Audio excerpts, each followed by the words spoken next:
Hey there, my name is Anthony Romano, and today I'm going to tell you what Dr. Oz gets wrong about keto. And this is overall going to stand for what most people on the internet get wrong about keto. And if you've heard anything else about keto, chances are at least one of the things you've heard in this video is something that was repeated by Dr. Oz and that was wrong about the ketogenic diet.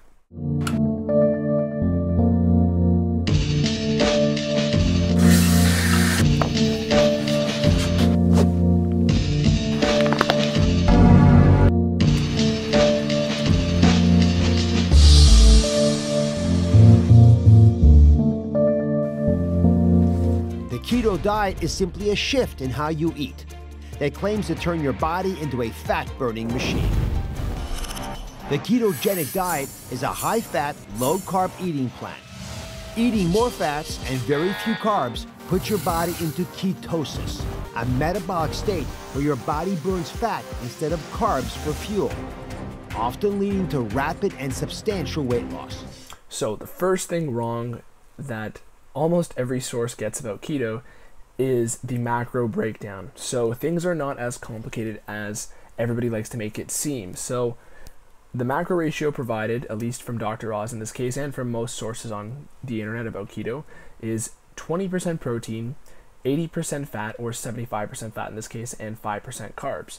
So the 5% carbs is the only macro requirement you need here. The fats are basically going to make up the bulk of your energy after you've decided your protein intake dependent on your body. So a lot of times these marketers or these companies will try to say keto is a high fat diet for multiple reasons. And you really have to wrap your head around the fact that keto is not high fat. It is only high fat as a byproduct of being low carb. That is the only requirement, and therefore it is a low carb diet, not a high fat diet. Your fat is high, but that's too general, it's too vague. High fat could mean anything from 60% of your calories to 80%. And a lot of times these sources will say that keto is 80% fat or 75% fat because that is the macro ratio that was used in the original keto studies on epileptic children in like the early 1900s. So they all follow that standard ketogenic diet because that diet was formulated for children who needed to have very high ketones in order to prevent seizures. So if you're somebody who doesn't have epilepsy or suffer from an inflammatory condition, you don't need to be hitting that high of a level of fat. You'll feel great if you do, and that's also one of the reasons why people will advertise it, right? Because the more fat you're eating, the more ketones you'll have, which doesn't equal more fat loss, but it does mean you'll feel better. And also, this is typically marketed because it's kind of a liability saver for a lot of these companies. So they'll market that you have to eat more fat because if somebody's eating low carbs and then you're eating very low fat, right, and only protein, basically you would be starving your body of either of its energy sources, fat or carbs. So it's kind of a liability basically they have to cover in order so that people don't just think, okay, cut out carbs, and from there they cut out too many fats. They have to stress the fats as a sort of method of covering their asses basically. And and that makes sense, right? That's for people's health. But the other reason that really kind of irks me a bit is that oftentimes companies will market keto as high fat because it's easier to sell products that way. It makes people think they have to hit this magic ratio where if they're not eating enough fat, they're not going to be in ketosis. That's not true. As long as you're cutting out your carbs and only getting them from green vegetables, which is also claimed by Dr. Oz in this video, so kudos for getting most of it right and just nitpicking here, right? In general, there's plenty of fat bombs out there. There's plenty of products that are extra fat to throw in your coffee. Put this processed keto product into your coffee instead of real butter or real dairy products, right?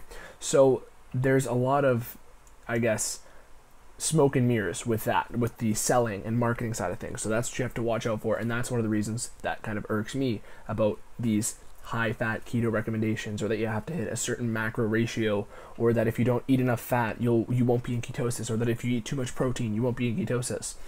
All that matters is that you're not eating carbohydrates.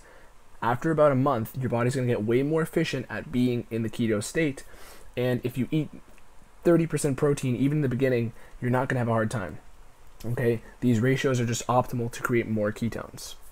Is number one, we want to get clean sources of protein. Wild caught fish, grass-fed beef, legumes and beans. And then the big part of the diet is 75% healthy fat. Avocados, coconut, cacao, dark chocolate, nuts and seeds, flax seeds. We should be doing loads and loads of healthy fats. And then our 5% carbs here, and that's part of the key of getting into keto. As you lower the carbs, your body gets in that fat burning zone. But those carbs, you want them to come from nutrient-dense vegetables loaded with vitamins and minerals. That's really the key to doing it the right way. This is a healthy diet no matter how you mix up the macronutrients. Okay, what is dirty keto? So now dirty keto, here's the surprising thing. It's the exact same macros, but you're just getting the completely wrong food in your diet. For instance, we see this on Instagram, but your 20% of your proteins are coming from conventional beef and pork and bacon. And a lot of your fat is coming from processed dairy and cheese. And then your 5% carbs are coming from things like low carb pizza that's full of preservatives and other chemicals. So not good, it's really dirty. All right, so now we know dirty versus clean. And some people own it, right? You dive right into the dirty version of keto. And I see those posts all the time. You're very proud of it. But other people have tipped in to being in dirty keto and haven't even appreciated it. You've seen a lot of confusion amongst your patients. What are they saying to you? Yeah, well, one of the things I see pretty frequently, for instance, I had a patient come in and he said, Dr. Axe, I'm on this new thing called the keto diet. And I said, hey, that's great. Where'd you learn about it? He said, social media. And I said, well, what are you eating for breakfast, lunch, and dinner? And I promise you this is what he was eating. Okay. For breakfast, butter, bacon, and eggs. For lunch, he would do a bacon burger. And for dinner, ready? Yes. A bacon burger. Oh, my goodness. That was his entire diet. Was he losing weight? Here's the thing is he was losing weight. He did. He lost about 15 pounds in 30. Okay, so that last clip kind of pissed me off, okay? And this is because it fundamentally frames keto in a different way. So the first clip had, a pretty decent explanation of keto, and Dr. Oz also had Stephanie Person on the show on that episode, and she knows her stuff. She's a huge authority in the keto community, I guess. And I'm not surprised that these blunders came up when she wasn't on the show. So when he's talking to this other doctor about what is clean keto and dirty keto, he claims that seeds are clean keto, and he claims that you have to be eating beans for clean keto. You shouldn't be eating beans, by the way, and seeds aren't particularly healthy, and they could actually back up your digestion. And I would consider them not dirty, but less optimal. And when he's talking about dirty keto, this is the thing that just boggles my mind. So he's talking about, any meat product as if it's dirty, right? He's talking about bacon as if it's dirty. He's talking about throwing butter into foods as if it's dirty, right? I understand the suggestion that like keto pizzas aren't the cleanest, but the only things that are going to be dirty on a keto diet are going to be things that are either inflammatory or causing oxidative stress in your body. And literally the number one thing that should be on dirty keto is processed oils. So cooked vegetable oils, basically. So canola oil, seed oils, things that are man-made, with the exception of olive oil, I guess, and exposed to high heats. So those oils basically are much more unstable in your body. And those are like the number one thing that you could consume that would really be dirty on keto. They're going to cause a lot of oxidative stress in your body and really stress out your... Basically, if you have any heart conditions, you really want to avoid processed vegetable oils. So that is the number one thing that was never mentioned on the dirty keto side of things from Dr. Oz. And I also want you to know that this framing of meat as if it's bad or bacon as if it's bad is not necessarily true, because they do mention that grass-fed and naturally raised animal products are healthy, and that's totally true. You'll never see a study saying that grass-fed meat is, problematic. Most of the times with, so example, even if you had, pasture-raised bacon, there really would be no problem with that because the animal was eating its natural diet and its meat would be much more nutrient-dense and healthy. That's the key distinction with any sort of clean or dirty meat product. So yeah, I totally get the distinction if they're talking only about grain-fed or supermarket meats, but in general, to say that a burger is a problem on keto or that it's dirty is not true at all. Especially if you're getting it from a good quality meat, it's actually clean keto and very nutrient dense. So another thing too is the oil that you're cooking in is also important. If you are, cooking bacon and it's from, the supermarket, nothing special about it, and you're cooking it in canola oil and spraying the pan and all that, that's going to be a lot more stressful on your arteries and for your cholesterol. So again, cholesterol is a topic for another video, and I've also made videos on it as well. But if you are consuming these inflammatory foods, or you're not consuming foods that are anti-inflammatory, so omega-3 fatty acids, right? If you're consuming more of these inflammatory omega-6 fats, that would be much more conducive to dirty keto. And that's also where legumes and beans and other seeds come in, because even many nuts are high in omega-6, and they kind of frame those as good fats.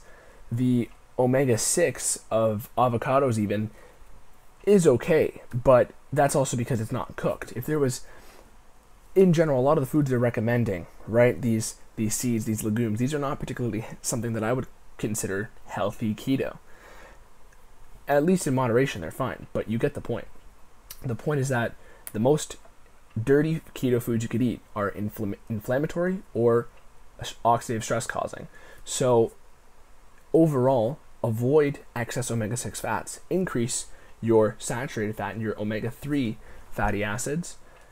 There's even other fatty acids that are very good for your gut, like butyric acid, and that's in butter as well. And another thing too is cheese is not inherently a problem. They do say processed cheese, and that can be a problem, right? Any sort of processed food is going to be more likely to be exposed to really processing that could make the fats unstable. So you have to be careful with that.